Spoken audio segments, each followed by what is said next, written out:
우리 함께 볼 말씀은 민수기 33장 50절부터 53절의 말씀입니다. 우리 합독하도록 하겠습니다. 여리고 맞은편 요단강 갑 모압 평지에서 여호와께서 모세에게 말씀하여 이르시되 이스라엘 자손에게 말하여 그들에게 이르라.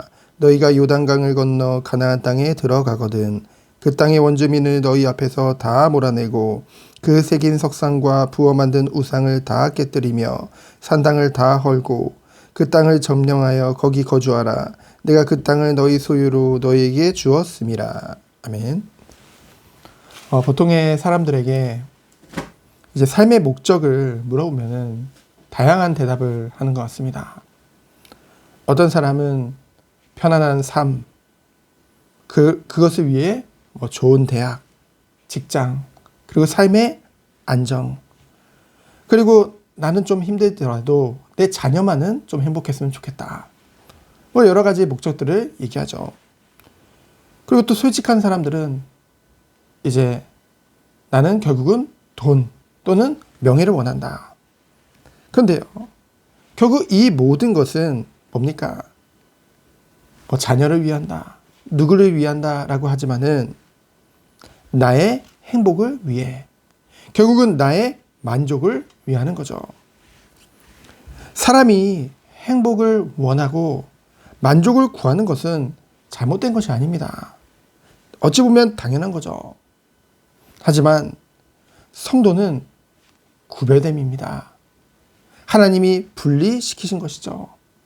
세상의 기준과 맞을 수 없다는 것입니다. 구별하시고 분리하셨다는 것은요. 그래서 성도 또한 행복하고 만족을 구하죠. 그러나 세상의 것을 통해서가 아니라 오직 하나님을 통해서, 그리고 세상의 기준이 아니라 하나님의 기준을 근거로 해서 그러한 행복과 그리고 자기 만족을 구하게 되는 거죠. 왜 그렇습니까? 인간은 먼저 인간에 대해서 봐야 돼요. 아담과 하와 이후로 인간은 죄로 인한 전적인 타락 가운데 있습니다. 죄인이 된 것이죠. 죄의 본능을 가지고 살아갑니다. 전적 부패했다고 하죠. 왜 그렇습니까? 모든 것이 악하기 때문에. 생각하고 행동하고 하는 모든 것들이 하나님 앞에 죄이기 때문입니다. 게다가 이 죄 가운데 계속 거하도록 유혹하고 속이는 존재가 있죠. 누굽니까? 사단, 마귀라는 존재 또한 있습니다. 이를 통해서 하나님을 계속 모르도록, 계속 하나님을 거부하도록 인간은요, 그 죄악의 길을 갈 수밖에 없는 것이죠. 그렇기 때문에 인간에게 필요한 것이 무엇입니까? 바로 하나님의 은혜예요. 네가 이만큼 하고 내가 이만큼 도와줄게. 아니요. 전적인 타락 가운데, 부패 가운데 있는 인간에게는 그것은 은혜라고 할 수가 없는 것이죠. 그렇기 때문에 하나님이 베풀어 주신 은혜는 무엇입니까? 바로 불가항력적인 은혜입니다. 스스로 구원할 수 없기 때문에, 스스로 구원조차도 생각할 수 없는 상태이기 때문에 하나님이 먼저 일방적으로 택하신 거예요. 그리고 우리의 죄를 십자가에서 대속하신 것이죠. 우리에게 묻고 우리에게 요구하고, 아니요, 하나님께서 사랑하시는 독자 예수 그리스도를 이 땅에 인간으로 보내셨어요. 우리를 위해 십자가에서 죽으심으로, 그 피로 말미암아 우리의 죄를 대속하신 줄 믿습니다. 그리고 이 예수 그리스도를 믿음으로만 구원을 받는데 그 믿음마저도 우리에게 선물로 주신 것이죠. 그래서 우리들은 예수 그리스도를 믿음으로 구원을 받은 줄 믿습니다. 의롭다함을 얻은 것이죠. 근데 여기서 끝났습니까? 출애굽한 이스라엘 백성을 애굽에서 구원해내신 것, 거기서 끝내셨습니까? 아니죠. 바로 성도의 견인입니다. 성령께서 내 안에 함께 하세요. 그리고 가르치고 인도하시죠. 그러므로 어떠한 유혹 가운데서도, 때로는 어려움 가운데, 때로는 고난 가운데서도 모든 것을 끝까지 견디고 인내하며 결국은 하나님께 영광 돌릴 수밖에 없는 정말 하나님을 닮아가는 그런 성화 구원의 축복을 주신 줄 믿습니다. 그래서요, 이 여정 속에서요, 자기 욕심을 따라 행하던 우리가 결국은 자기를 부인하고 기쁨으로 자기의 십자가를 지고 주를 따르는 것. 그래서 더 이상 나의 행복과 유익만을 쫓아 살아가는 것이 아니라 내게 은혜를 베풀어 주신 그 절대 사랑을, 영원하신 사랑을 부어주신 그 하나님의 영광을 위하여서 살아가게 되는 것이죠.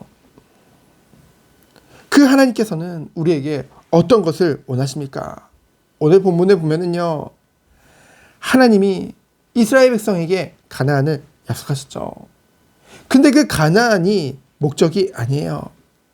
당연히 들어가는 것입니다. 왜요? 하나님이 약속하셨기 때문에. 그렇기 때문에 더 중요한 것은 무엇입니까? 그 가나안에서 어떻게 살아갈 것인가? 그것에 대해서 하나님은 더 많은 관심을 가지고 계신 것이죠. 그래서 가나안에 들어가기 전에 광야 40년이라는 시간을 통해서 이 이스라엘 백성들을 훈련시키신 것입니다.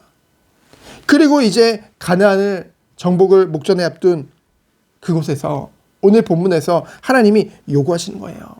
무엇을 요구하셨습니까? 그 땅의 원주민을 다 몰아내고 새긴 우상과 석상들을 다 깨뜨리며 산당을 다 헐고. 하나님이 요구하시는 것은 무엇입니까? 먼저 그곳에 죄의 요인이 될 수 있는 그 모든 것들을 남김없이 전부 제거하는 것이죠. 그 다음에 그 땅을 점령하고 그 땅에 거주하는 것입니다. 그때 하나님이 그것을 너희 소유로 그것을 주시겠다고 약속하시는 것이죠.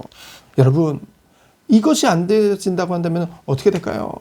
이스라엘 백성들은 또 그 원주민들에게 요구당하게 되어지고 결국은 함께 우상을 섬기게 되어지고 결국은 산당에서 하나님 볼 때 악한 그런 제사를 지낼 수밖에 없는 그런 죄성을 가지고 있기 때문에. 그래서요, 우리는요, 하나님 앞에 무엇을 구하기 이전에 먼저 이 은혜 속에 들어가기 축원드립니다.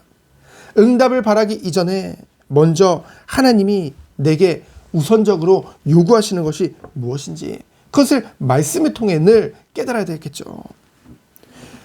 그것을 깨닫는 것에서 끝나는 것이 아니라 그것을 행할 힘을, 믿음을 준비하는 것이 더 중요한 줄 믿습니다. 죄는요, 작은데 큰 죄, 중요한 죄, 안 중요한 죄, 가볍고 무겁고 그런 기준이 없습니다. 죄는 거룩한 하나님 앞에서 모두 다 죄인 거예요. 마지막 때 벌어질 일들을 우리 주님께서는 말씀하셨죠. 사람들이 하나님보다 돈을 더 사랑하고 모이기를 힘쓰기보다는 자기 욕심과 자기 유익을 따라서 살아가고요. 정말로 하나님의 영광을 위해서보다는 자기의 영광을 위해, 자신의 정말 성공을 위해 따라가는 것을 우리는 보게 되어집니다.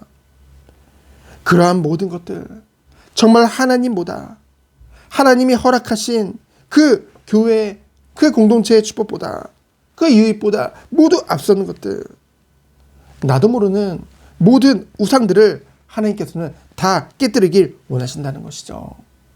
그리고 오직 하나님 앞에 온전한 성도로 서기를 원하십니다. 그것이 하나님의 뜻이에요. 정말 이 하나님의 뜻이 무엇인지 우리들은 알고 우리가 정말로 힘써야 될 것은 무엇입니까? 히브리서 말씀과 같이 마지막 때에 모이기를 힘써야 될 줄 믿습니다. 오직 주님만을 바라보며 주님만을 의지하며 나아가기 원합니다. 오늘 하루도 정말 이러한 하나님의 인도하심 속에 오늘도 승리하는 하루 되어지기를 예수 그리스도 이름으로 축원드립니다. 시간 기도합니다. 하나님 감사합니다. 나를 위해 세운 모든 것들을 그리스도 앞에 다 깨뜨려버리고 오직 주님만을 바라보며 나아가는 하루 되도록 주께서 축복하여 주옵소서. 오직 하나님의 영광을 위하여 살아가는 우리 모든 성님들로 주께서 축복하여 주옵소서. 살아계신 예수 그리스도 이름으로 기도합니다. 아멘. 네, 감사합니다. 오늘도 온전한 신주님 말을 바라보며 주님을 의지하며 영원히 하나님 도록 주옵소서.